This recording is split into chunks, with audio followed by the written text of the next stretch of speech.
He took the pencil and licked the tip, a disagreeable habit of which he could not be broken, and prepared to write.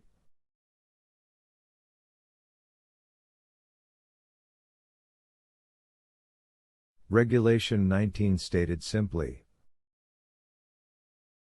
each visitor to E block shall show a yellow administration pass and shall be recorded without fail.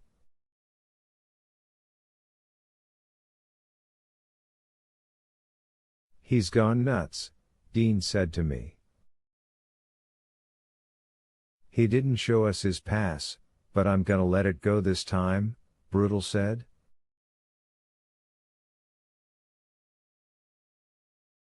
He gave the tip of his pencil an extra lick for good luck, then filled in 9:49 p.m. under the column headed time on block.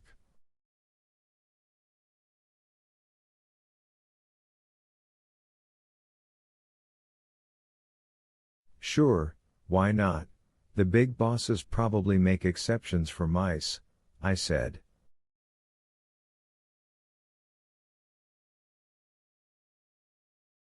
Course they do, Brutal agreed. Lack of pockets. He turned to look at the wall clock behind the desk, then printed 10:01 in the column headed time off block.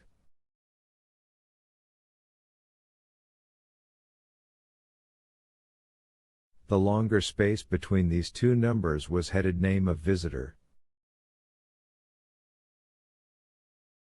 After a moment's hard thought, probably to muster his limited spelling skills, as I'm sure the idea was in his head already, Brutus Howell carefully wrote Steamboat Willie, which was what most people called Mickey Mouse back in those days.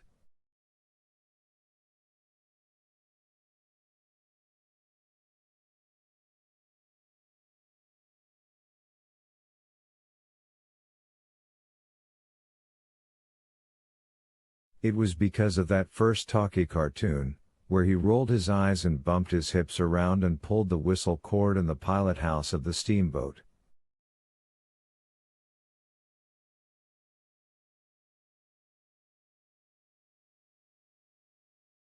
There, Brutal said, slamming the book closed and returning it to its drawer, all done and buttoned up.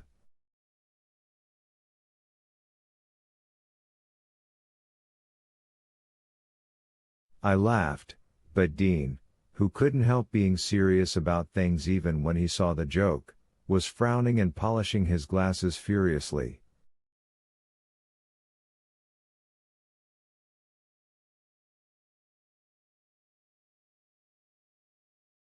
You'll be in trouble if someone sees that. He hesitated and added, the wrong someone. He hesitated again, looking nearsightedly around almost as if he expected to see that the walls had grown ears, before finishing, someone like Percy kiss my ass and go to heaven Wetmore.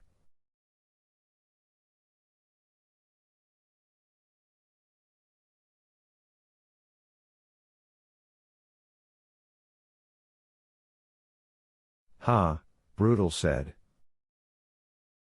The day Percy Wetmore sits his narrow shanks down here at this desk will be the day I resign.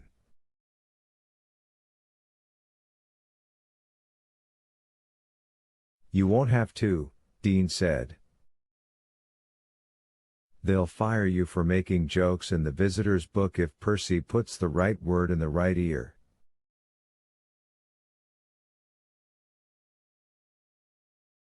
And he can. You know he can. Brutal glowered but said nothing. I reckon that later on that night he would erase what he had written. And if he didn't, I would.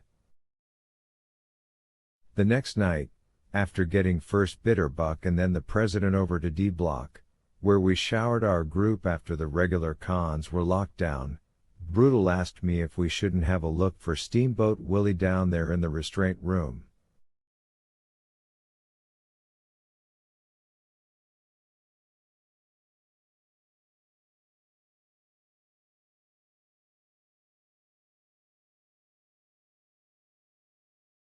I guess we ought to, I said. We'd had a good laugh over that mouse the night before, but I knew that if Brutal and I found it down there in the restraint room, particularly if we found it had gnawed itself the beginnings of a nest in one of the padded walls, we would kill it.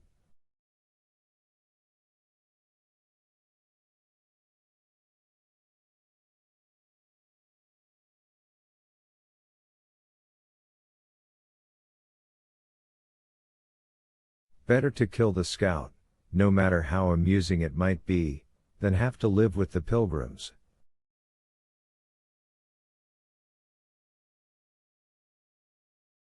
And, I shouldn't have to tell you, neither of us was very squeamish about a little mouse murder.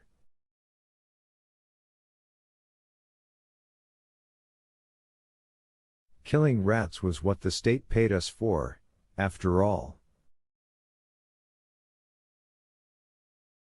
But we didn't find Steamboat Willie, later to be known as Mr. Jingles, that night, not nested in the soft walls, or behind any of the collected junk we hauled out into the corridor.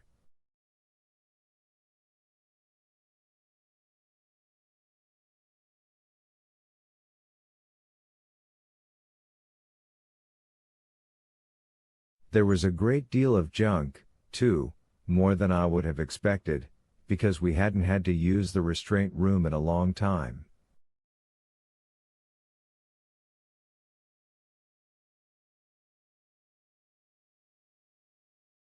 That would change with the advent of William Wharton, but of course we didn't know that at the time.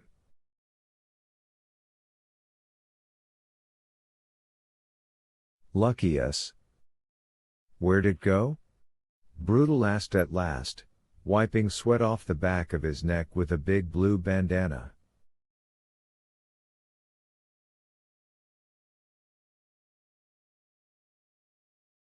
No hole, no crack there's that, but, he pointed to the drain in the floor.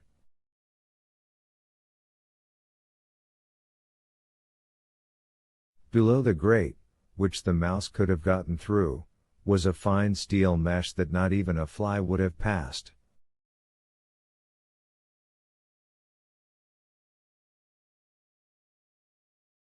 How'd it get in?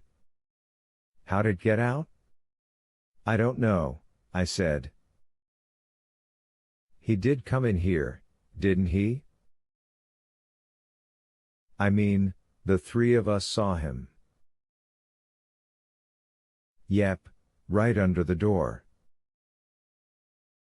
He had to squeeze a little, but he made it. Gosh, Brutal said, a word that sounded strange, coming from a man that big. It's a good thing the cons can't make themselves small like that, isn't it?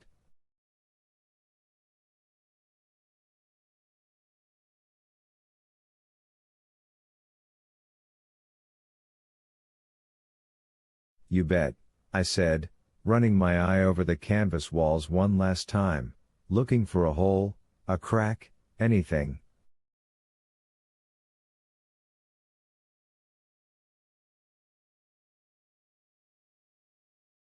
There was nothing.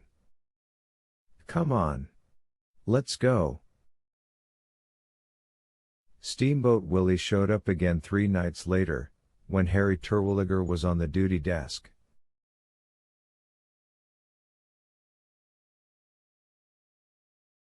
Percy was also on, and chased the mouse back down the Green Mile with the same mop Dean had been thinking of using.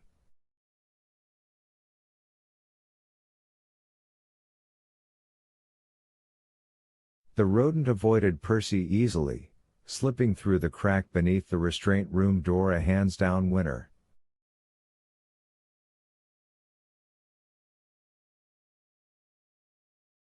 Cursing at the top of his voice, Percy unlocked the door and hauled all that shit out again.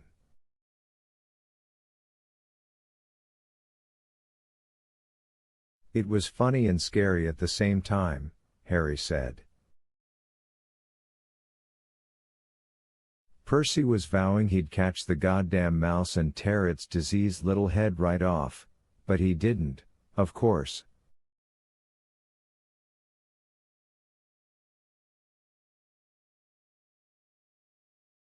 Sweaty and disheveled, the shirt-tail of his uniform hanging out in the back, he returned to the duty desk half an hour later, brushing his hair out of his eyes and telling Harry, who had sat serenely reading through most of the ruckus, that he was going to put a strip of insulation on the bottom of the door down there, that would solve the vermin problem, he declared.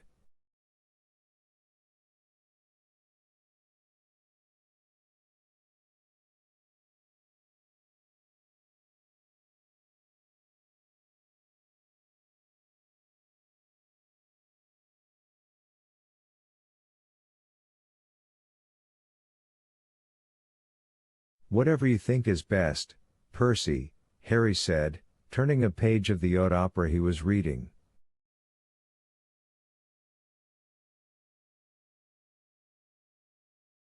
He thought Percy would forget about blocking the crack at the bottom of that door, and he was right.